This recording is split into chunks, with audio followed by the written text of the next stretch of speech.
50대 은행원, 퇴직금 4억 S&P 500에 몰빵. 5년 후 그는 웃고 있을까? 서론 은퇴 후 삶, 선택에 따라 천국과 지옥이 갈린다. 50대 후반이 되면 많은 사람들이 은퇴를 고민하기 시작합니다. 퇴직금으로 무엇을 해야 할까? 어떻게 하면 노후를 편하게 보낼 수 있을까? 이런 고민은 직장 생활을 마무리하는 모든 사람들에게 공통된 질문이죠. 한때는 은행에 예금만 해도 이자로 노후를 보낼 수 있었지만 이제는 금리가 낮아지고 물가는 치솟으면서 단순한 저축만으로는 생활을 유지하기 어려워졌습니다. 그렇다고 뚜렷한 대안이 있는 것도 아닙니다. 주식을 해야 하나? 부동산을 사야 하나? 아니면 연금에만 의존해야 하나? 오늘 이야기할 주인공도 이런 고민 끝에 결정을 내렸습니다. 그는 50대 후반의 은행원이었고 퇴직 후 4억 원의 퇴직금을 S&P 500에 몰빵했습니다. 미국 주식은 장기적으로 우상향한다. 라는 말을 믿었기 때문이죠. 5년이 지난 지금 그는 어떤 삶을 살고 있을까요? 1. 사례 1 올인의 함정 마이너스 퇴직금이 반토막 난 58세 김씨. 김씨는 은행에서 30년 넘게 근무하며 성실하게 살아온 사람입니다. 퇴직 후에는 안정적인 수익을 기대하며 미국 주식시장에 전 재산을 투자하기로 했죠. S&P 500은 장기적으로 우상향한다는 말을 철석같이 믿었습니다. 그런데 은퇴 후 2년 만에 예상치 못한 금융위기가 찾아왔습니다. 금리 인상과 경기 침체로 인해 주가는 폭락했고 그의 계좌는 하루아침에 반토막이 났습니다. 처음에는 버티면 오른다고 믿었지만 생활비를 마련해야 했기에 주식을 헐값에 팔아야 했죠. 결국 김 씨는 은퇴 후 몇 년 만에 재취업을 알아보기 시작했습니다. 하지만 60세에 새로운 직장을 구하는 것은 쉽지 않았고 결국 월급이 적은 아르바이트를 전전하며 생활을 이어가고 있습니다. 그때 퇴직금을 분산 투자했더라면 그는 지금도 후회하고 있습니다. 2. 사례 2 분산 투자로 노후를 지킨 60대 박 씨. 박 씨는 IT 기업에서 35년간 일한 후 60세에 은퇴했습니다. 퇴직금을 받은 후 그는 주변에서 미국 주식에 올인하면 돈 벌 수 있다는 이야기를 많이 들었지만 신중한 성격이었기에 다른 전략을 세웠습니다. 그는 퇴직금 5억 원을 이렇게 나눴습니다. 2억 원은 S&P 500 ETF에 투자, 1억 원은 배당주와 채권, 1억 원은 월세 수익이 나오는 소형 부동산, 1억 원은 생활비로 남겨둠. 5년이 지난 지금 그의 S&P 500 투자는 한때 마이너스가 나기도 했지만 장기적으로 성장하면서 좋은 수익을 냈습니다. 하지만 가장 큰 차이는 그가 경제적 불안에 시달리지 않았다는 점입니다. 배당주와 부동산 월세에서 나오는 꾸준한 현금 흐름 덕분에 그는 생활비를 걱정하지 않고 여행도 다니며 여유로운 노후를 보내고 있습니다. 투자는 멀리 보는 것도 중요하지만 당장 내일의 생활을 지킬 수 있어야 한다. 박 씨는 이렇게 말합니다. 3. 사례 3 현금 비중을 유지하며 안정적인 삶을 선택한 62세 이 씨. 이 씨는 62세의 전직 공무원으로 40년 가까이 근무한 후 퇴직했습니다.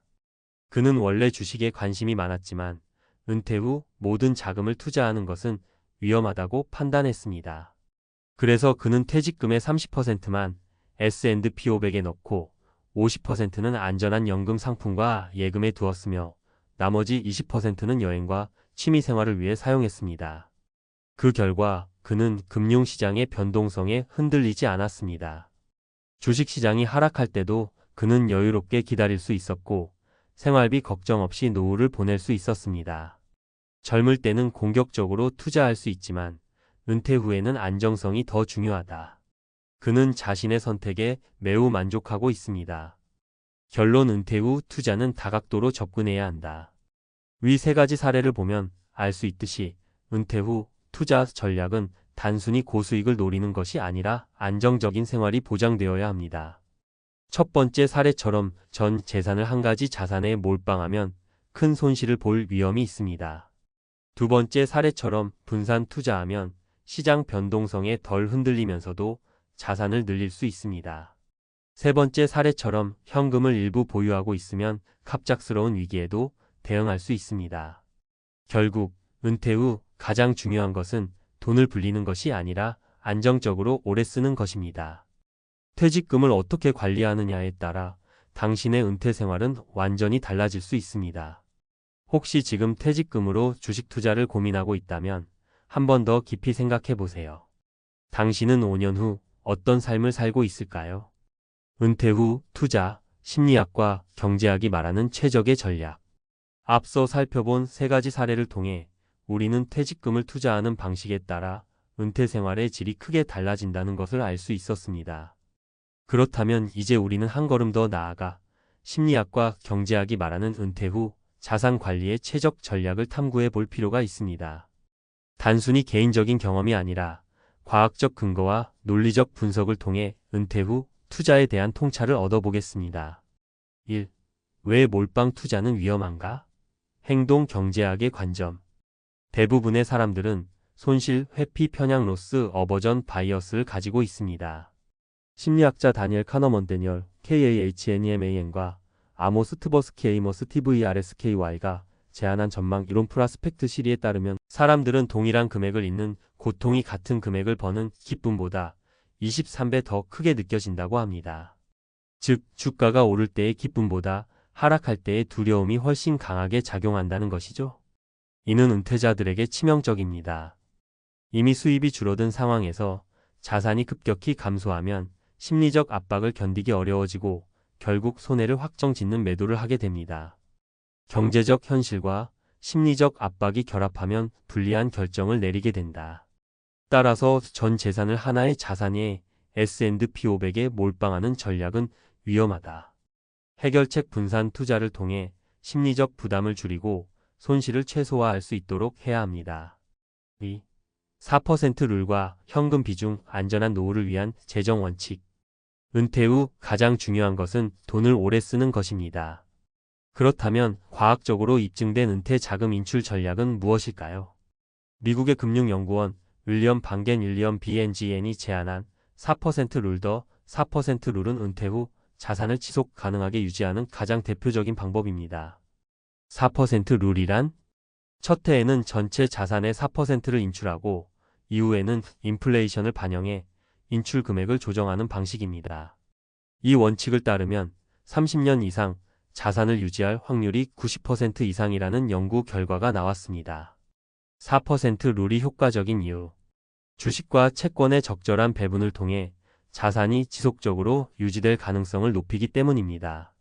주식 60%, 채권 40%의 포트폴리오가 가장 안정적인 결과를 낸다고 합니다.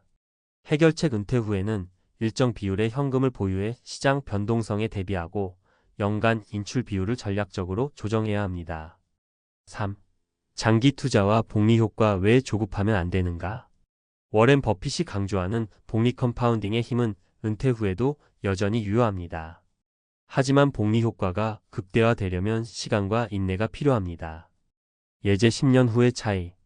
퇴직금 4억 원을 S&P 500에 투자했을 때 연평균 수익률이 7%라고 가정하면 10년 후 약 7.87억 원이 됩니다. 하지만 중간에 시장이 하락할 때 겁을 먹고 매도하면 이 복리 효과는 사라집니다. 복리 효과를 극대화하려면 시장 변동에도 흔들리지 않는 전략이 필요하다. 이를 위해서는 생활비를 따로 마련해 두고 장기 투자를 유지하는 것이 중요하다. 해결책 은퇴 후에도 주식 투자 비중을 유지하되 단기적인 시장 변동에 대응할 수 있도록 생활비를 충분히 확보해야 한다. 결론. 당신의 은퇴 전략은 과학적으로 설계되었는가? 지금까지 살펴본 내용을 종합해보면 은퇴 후 투자 전략은 단순한 한 방을 노리는 것이 아니라 심리학과 경제학을 바탕으로 설계되어야 한다는 점을 알 수 있습니다. 몰빵 투자는 감정적인 실수를 유발하므로 피해야 한다. 4% 룰을 활용하면 은퇴 후 자산을 안전하게 관리할 수 있다. 복리 효과를 극대화하려면 장기 투자 전략을 유지해야 한다. 당신의 은퇴 계획은 과학적으로 설계되었습니까? 지금이라도 한 번 더 점검해 보세요. 5년 후 웃을 수 있을지 후회할지는 오늘의 선택에 달려 있습니다.